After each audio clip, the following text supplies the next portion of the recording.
전체 사업비에서 7, 80%를 차지하는 공사비를 줄여야 되는데요. 이 공사비를 지금 현재는 줄일 수 있는 구조가 아닙니다. 이렇게 계속 아파트를 때려짓고 있는 나라에서는 빈집 문제가 발생하기는 쉽지는 않아요.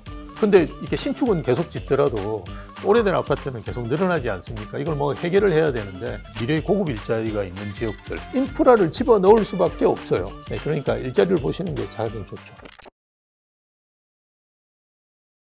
지난 6월이죠. 주택도시보증공사에서 발표한 민간 아파트 분양가격 동향에 따르면요. 1년 만에 서울 분양가가 24% 이상, 수도권 분양가는 17% 정도 상승한 걸로 나타났는데요. 이런 전국적으로 나타나는 고분양가 추세 언제까지 좀 지속될 거라고 보시나요? 인플레이션이 계속되는 한 계속되겠죠. 강남에서 밥을 먹으면 만 원짜리는 없습니다. 그래서 지금 인플레이션 시대니까 같이 오르는 거라고 생각하시면 됩니다. 그런데 최근에 이제 더 오른 측면이 있습니다. 그건 왜냐 그러면 그 안전이나 환경에 대한 규제가 최근에 급격하게 늘어났어요. 그래서 현장에 가보시면 인원도 훨씬 더 투입해야 되고요. 그리고 최근에 인건비가 많이 올랐는데요. 그거는 이제 그 숙련 노동자들이 이제 은퇴를 하고 그 신규로 들어오는 분들, 경력이 없는 분들이 지금 많이 들어와 있고요. 또 하나 외국인들이 많습니다. 그러니까 공사비가 올라갈 수밖에 없는 상황이 지금 많이 되어 있습니다. 그래서 이런 상황이 인플레이션이 계속되는 한 계속될 가능성이 크고요. 공사비 문제만을 이렇게 보통 생각하시는데요. 공사 기간이 많이 늘었어요. 저희가 1000세대 짓는데 공사 기간을 2년을 잡았었어요. 지금 4년도 안 됩니다. 그러니까 분양하는 아파트들 여러분 잘 보시면 지금 대부분 4년이에요. 근데 늦으면 한 5년씩 걸립니다. 그래서 이게 아시다시피 온갖 비용들이 다 여기 들어가게 됩니다. 예, 그래서 굉장히 심각하다. 공사비는 그렇게 보시는 게 맞습니다. 예. 분양가 부담 때문에 서민들이 내 집 마련하는데 더 어려워지는 것 같은데요. 이 분양가를 조금 안정시키기 위한 대책이 뭐가 효과적일까요? 당분간은 있을 수가 없습니다. 왜냐하면 우리 공사 현장 자체를 바꿔야 되고 사업 구조 자체를 바꿔야 되는데요. 재건축 공사비 같은 경우도 최근에 보면 한 700에서 이렇게 합의를 보고 그냥 진행하는 경우가 있지 않습니까? 근데 그 대형 건설회사 분들하고 만나서 이야기를 해보면 그 공사비도 미치는 공사비라고 이야기합니다. 1000만 원 넘어야지 겨우 될까 말까 이렇게 이야기하시거든요. 그래서 대부분 지금 적자인데 그냥 하고 계시는 거거든요. 그래서 그렇게 생각하시면 지금 앞으로도 굉장히 오를 수밖에 없고 이걸 막을 수 있는 방법은 별로 없는데요. 일단 현장 공사가 너무 많습니다. 우리나라는. 외국에는 대부분 공장에서 일정 부분 제작을 해서 그죠. 현장에서 조립하는 형태의 공사가 많거든요. 이 부분을 어떻게든 저는 자동화시키는 것이 지금 필요한데 이게 시간이 많이 걸릴 거예요. 그 다음에 이제 땅값을 줄이기는 힘들어요. 그럼 뭘 줄여야 되느냐면 우리 그 전체 사업비에서 7, 80%를 차지하는 공사비를 줄여야 되는데요. 이 공사비를 지금 현재는 줄일 수 있는 구조가 아닙니다. 왜냐하면 대형 건설회사들이 책임 준공을 하면서 하잖아요. 그러면 이게 1000만 원이지만 사실은 1000만 원 안에 뭐가 들어가 있느냐 그러면 리스크 프리미엄이 들어가 있지 않습니까? 그죠? 이걸 떨어뜨려야 되는데 떨어뜨릴 수 있는 방법이 없습니다, 현재는. 그래서 이 사업 구조 자체를 바꿔야 돼요.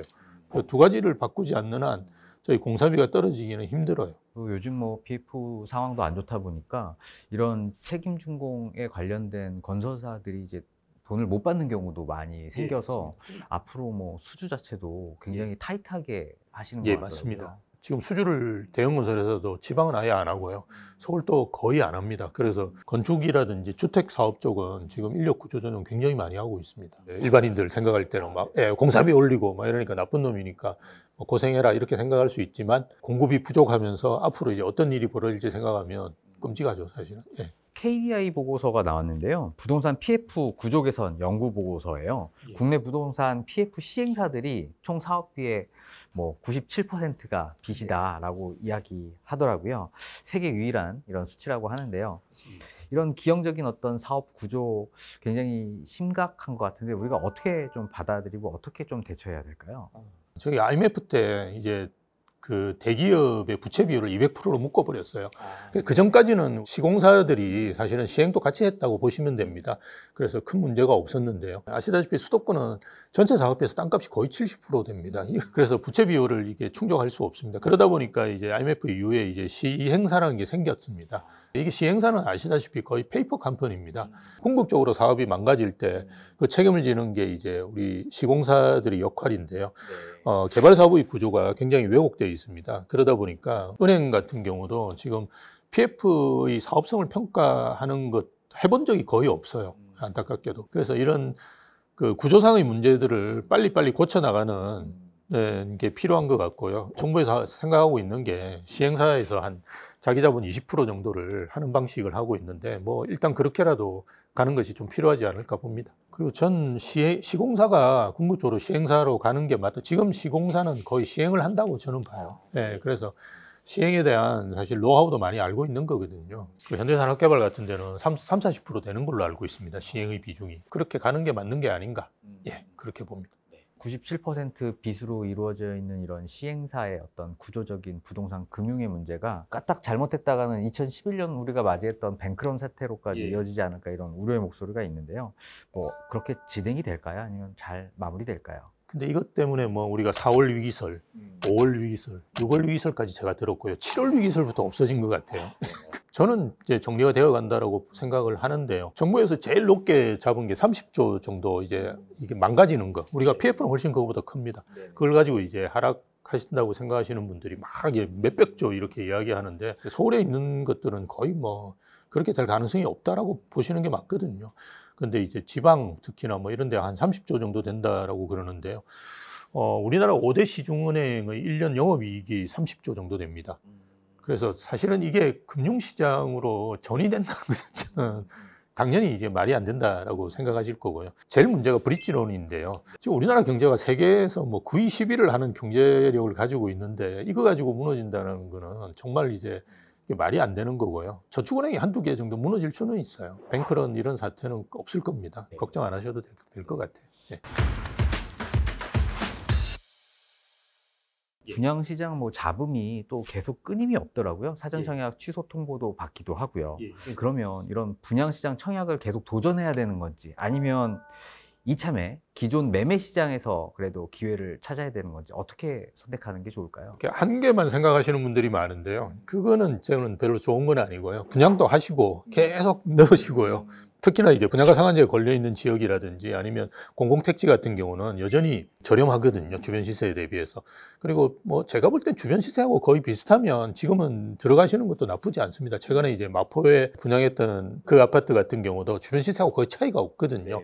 그런데 다 완판이 아마 저는 될 거라고 보고 될 겁니다. 당연히. 그 왜냐 그러면 주변 시세가 계속 올라가니까요. 그런데 이 아파트는 이제 3, 4년 후에 신축이지 않습니까? 그럼 뭐 가치가 훨씬 더 있는 거죠. 그래서 일단 분양가를 보시고 들어가실지 마실지 고민하는 게 좋을 것 같고요.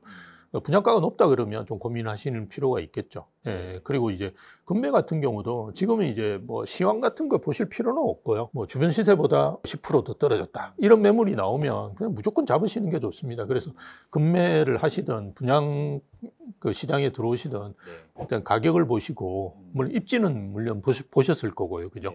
그렇게 선택하시면 뭐 실수는 없으실 것 같아요. 또 다른 통계를 한번 말씀을 드려보면요. 2020 이제 주택 총조사에서 빈집이 전체 주택의 8.2%를 차지한다고 해요. 지방 중소도시에서는 불과 뭐 25년 만에 뭐 4배에 오른 수치라고 하는데요. 어느 정도로 좀 우리가 심각하게 이 빈집에 대해서 받아들여야 될까요? 그 일본의 사례를 이야기하시면서 우리가 하는데 일본이 지금 빈집 통계가 2023년도에 새로 나왔어요.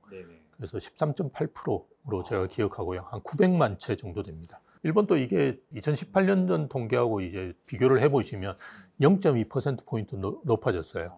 그래서 노무라에서 예측한 뭐 2030 몇 년도에 가면 뭐 30% 되겠다. 이거는 가능성이 없습니다. 일단 일본에서 이제 이 정비를 위해서 굉장히 노력을 하고 있고요.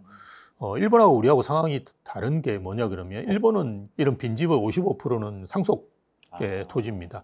일본은 상속 등기를 안 해도 됩니다. 예, 그게 법적 의무화가 안 돼 있었어요. 근데 올해 4월부터 이제 상속 등기가 의무화됩니다. 예, 그래서 이 빈집 문제가 아마 빠르게 해결될 거예요. 일본도. 우리는 최근에 지어지는 주택 유형이 88%가 아파트입니다.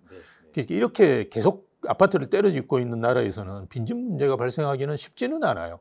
예, 그래서 그걸 너무 이제 과장되게 생각할 필요는 없고요. 저는 이제 오히려 걱정하는 게 뭐냐 그러면 지방에 가보시면 짓담한 건축물들이 되게 많습니다. 지방의 지자체장은 이게 지어 놓으면 사람이 올 거라고 생각하시는 분들이 많아요. 그래서 아파트 허가 내주고 막 때려 짓습니다. 그러니까 이런 사업들은 사업성이 없습니다. 그러다 보니까 뭐 한 중간 정도 짓다가 이제 더 이상 PF 연장이 안 되니까 자빠지는 거거든요. 이런 사업지가 제가 알고 있기로 강원도만 한 50개 정도 됩니다. 그러니까 이게 전국적으로 보면 엄청납니다. 예, 이걸 어떻게 해결하느냐가 지금 사실은 단기적으로는 더 저는 필요한 상황이고요. 빈집 문제는 조금 더 있다가 고민하셔도 되는데 최근에 뭐 수도권도 생긴다고 자꾸 뭐라 하시는 분이 계신데요. 공실도 우리가 5%가 자연 공실률이거든요. 지금 우리나라 아마 빈집이 한 8% 정도 될 거예요. 그럼 뭐 그냥 자연 공실 정도 수준에 조금 높다 정도로 보시면 됩니다. 예. 2040년도부터 이제 우리나라 인구 수가 이제 감소를 이제 본격적으로 하기 시작하면서 이런 빈집이 점차 늘면서 부동산 시장을 하락시키는 거 아니냐 이런 우려를 하세요. 이런 부분은 또 우리가 어떻게 받아야 될까요? 지역에 따른 차이가 클 겁니다. 어떤 지역 같은 경우는 정말 공실이 좀 생기는 지역들도 분명히 있을 거고요. 그걸 해결하기 위해서 지자체도 뭐 미리미리 좀 대비를 하시는 게 좋을 것 같고요. 수도권은 아마 제가 살아있는 동안은 그런 일은 없을 겁니다. 일단 인구가 늡니다. 그리고 수도권에 느는 인구의 대부분이 젊은 인구입니다. 울산이나 부산, 대구 이런 통계들을 제가 보면 인구가 많이 빠져나가고 있거든요. 그런데 빠져나가는 인구의 그 50% 이상이 20, 30대입니다. 근데 이제 제가 이제 수도권 외곽이라고 말씀드렸던 데는 아무래도 우리가 수요가 좀 줄어들지 않겠습니까? 그죠? 계속 이제 사람들이 도심으로 접근을 하니까요. 그래서 말씀드리는 거지. 수도권은 걱정하실 필요는 없고요. 지방 같은 경우는 이제 좀 대비를 하시는 게 좋은데 뭐 아직까지는 아닌 것 같고요. 예, 조금씩 대비를 하시는 게 좋겠죠. 아파트 노후화 문제도 우리가 또 해결해야 될 문제일 것 같은데요. 뭐 서울에서 입주한 지 20년이 초과한 이런 아파트들이 전체 시장의 뭐 62%에 해당한다고 해요. 이런 아파트 노후화 문제 우리가 어떻게 해결하는 게 좋을까요? 한국 분들 너무 새 아파트 좋아하시는 거는 저는 좀 문제가 있다라고 봅니다. 100년 아파트를 이제 지어야 되는 상황인데 20년 된 아파트가 낡다고 막 구축이라고 구박하는 건 좀 과한 이야기입니다. 일본에 제가 있으면서 느꼈던 거면요. 10년 된 아파트가 우리 한 3년도 안 된 아파트 같아요. 너무 관리를 잘하는 거예요. 대선 충당금 자체가 다릅니다. 우리의 뭐 한 거의 10배 가까이를 모아가지고 정말 깨끗하게 관리를 하거든요. 근데 우린 찔끔찔끔하니까 엘리베이터나 갈고 뭐 이런 거 외벽이나 칠하고 그렇긴 하지만 어쨌든 뭐 새 아파트를 계속 지어야 되는 상황이에요. 그게 왜냐하면 20, 30대 분들이 새 아파트를 너무 좋아하세요. 근데 이렇게 신축은 계속 짓더라도 오래된 아파트는 계속 늘어나지 않습니까? 이걸 뭐 해결을 해야 되는데 이제는 이제 수급 상황을 저는 잘 봐야 된다고 봐요. 아마 수요가 있는 지역은 신축으로 바뀔 가능성이 클 거예요. 분담금 5억을 부담하면서까지 할 수 있는데 이런 데는 있겠죠. 그죠? 그런 데들은 잘 갈 거고요. 30년이 넘으면 도정법에 의해서 재건축이 가능한데 사업성이 안 나왔어요. 그러면 요거 몇 년까지 그래도 버틸 수 있는 건가요? 한 50년은 지금 버티지 않습니까? 근데 그 이후에는 이제 뭔가 해야 되겠죠.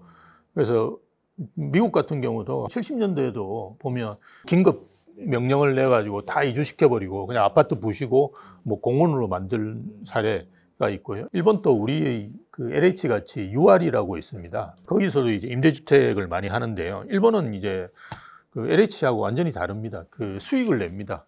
임대주택이.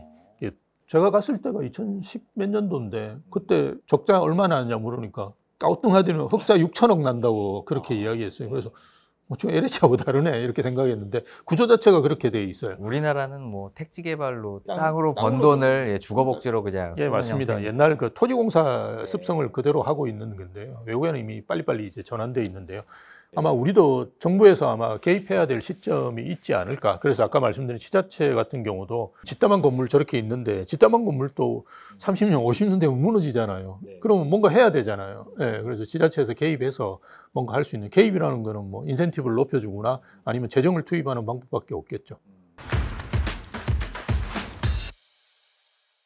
실수요자분들께서 이제 구축 아파트를 또 선택할 때 어떤 점에 좀 주의 깊게 좀 선택하시면 될지 한번 조언 한번 부탁드려도 될까요? 아파트 선택할 때는 뭐 교통이라든지 뭐 학군이라든지 이런 거 여러 개 따지시는데요. 저는 이제 일자리가 얼마만큼 있느냐, 직주 근접만 따지시라. 앞으로는 아마 그걸로 거의 결정될 거예요.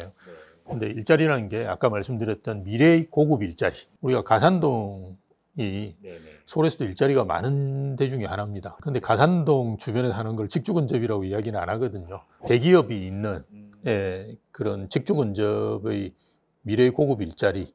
그 지역 주변은 매도자와 매수자의 특징이 다르거든요. 완전히. 왜 제가 이런 말씀을 드리냐 그러면 우리가 GTX를 까는 목적이 그게 딱 나와 있어요. 서울 도심과의 접근성을 강화하기 위해서 외곽으로 까는 거거든요. 서울 도심에 왜 까느냐? 그게 일자리가 있으니까 출퇴근 시키려고 하는 거잖아요. 그러니까 GTX가 있는 그 주변만 좋아질 거고요. 근데 이 주변에도 상권이 발달하기도 사실은 힘들어요. 왜냐하면 GTX 타고 20-30분만 나가면 강남 가는데 거기서 소비를 하겠습니까, 사람이? 이게 예전에 우리가 KTX 뚫리고 대구에 있는 유통이라든지 의료 수요가 다 서울로 그냥 집중돼 버렸거든요. 그런 점들을 우리가 전국적으로도 이렇게 보셔야 되지만 서울 내 수도권 내에서도 보셔야 되거든요. 예, 그런 차원에서 본다 그러면 미래의 고급 일자리가 있는 지역들, 교통을 뚫을 수밖에 없고요. 인프라를 집어넣을 수밖에 없어요. 예, 장기적으로. 정부에서 할 수밖에 없어요, 거기다가. 예, 그러니까 일자리를 보시는 게 가장 좋죠. 강남이 오르면 저 지방까지 다 오른다. 이젠 그런 시대가 아니고요. 그러니까 앞으로는 수익성보다 황금성에 이제 투자 가치가 더 높아질 거예요. 아마 앞으로는 그런 아파트가 똘똘한 한 채의 개념으로 잡히지 않을까. 똘똘한 한 채로 빨리빨리 갈아타시는 게 굉장히 중요하다.